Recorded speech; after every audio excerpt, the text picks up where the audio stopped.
But Lourdes, I'm super happy to have you on the Zoom, Lulu. You prefer Lulu than Lourdes? Yes, yes, Okay, Lulu. let's do Lulu. And So we're gonna try actually Bruma. Is the name of the winery. okay, We also have two restaurants, Fauna and the Wine Garden, and they're just amazing. Both of them. Our chef David Castrobuzon is super talented. Not as talented as a winemaker, but he does a great job. And it's really amazing. I think you can make great wines now everywhere in the world. French would say even in Mexico. But what makes it really special is having the whole experience and just having great food. The winery is amazing. The architecture is really, really something. And what we try to do with this Sauvignon Blanc, this is actually from my family's vineyard. It's been in our family for 100 years now. It's a Sauvignon. This particular Sauvignon was planted 24 years ago. And I really wanted to do something very simple, straightforward. I studied winemaking in Bordeaux and lived there for 16 years. So it was really important for me to have kind of just the typicity of the varietal and make it more about the soil, which is a really clayish soil. You could really tell by the freshness of it. And not make it an exuberant Sauvignon. This is more it does have those citric aromas. um, I did leave a little bit of leaves in there for a couple of months, but I really wanted that kind of flowery aroma, floral aroma to come out and just have a really nice freshness, acidity. I love eating. So for me, acidity is a huge part of what we do. And in Sauvignon, even more so, So I like to compare it to a kind of classical Loire Valley Sauvignon, just because it has that depth and density, but with a lot of nice acidity, crispness. You can actually the slide you can see the winery is underneath that tree. The tree is the most important symbol that we have in the winery. It represents giving everything that we do in life a second opportunity or a second use. The winery is actually built with recycled, refurbished materials. And our barrel cellar is right underneath that lake or that mirror of water. You can see our room, our tasting room in there. And it's just beautiful because it completely integrates with the paysage, the scenery of Valle Guadalupe. beautiful. Well, the wine's in my glass, and hopefully everyone's tasting along with us at home.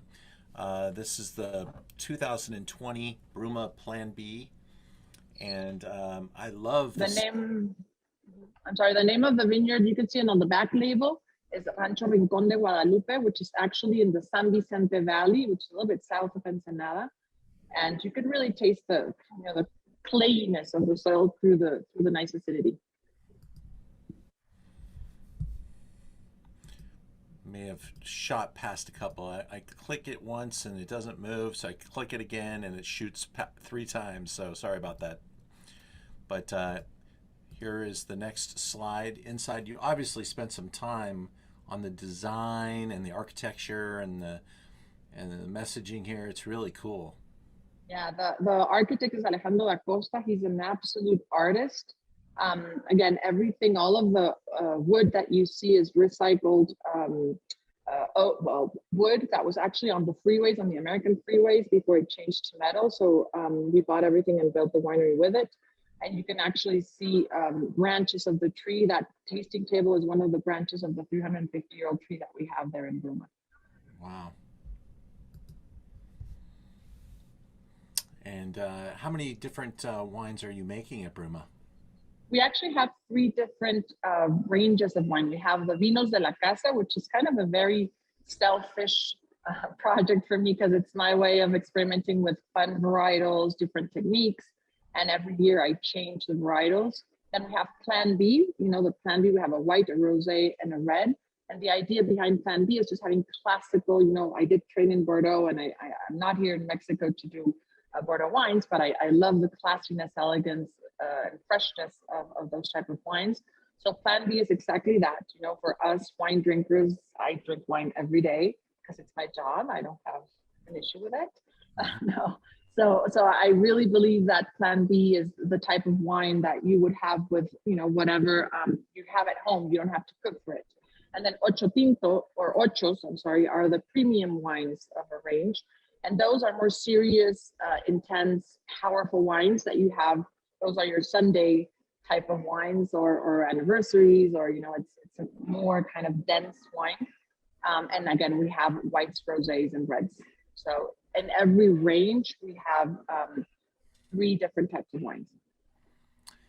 Well, the Blanco that we're trying right now is really pretty. It's got a really fun nose. I almost think there's a saltiness in the nose that I really like. It's very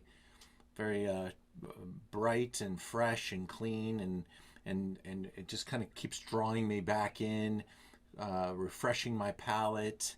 And this is a beautiful rendition, and I might even smell just a little kiss of like fresh cut jalapeno, a little bit of passion fruit as I well. agree, and I love that because it's the DNA of Sauvignon. So if it smells like the varietal, I'm happy with it. Mm.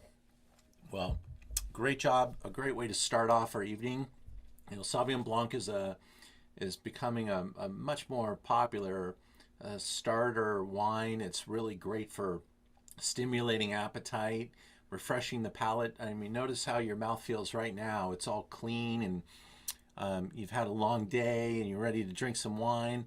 And now it kind of entices you to begin the meal experience. And there's so many foods that you can pair Sauvignon Blanc with, from shellfish, oysters, salads, soups, charcuterie.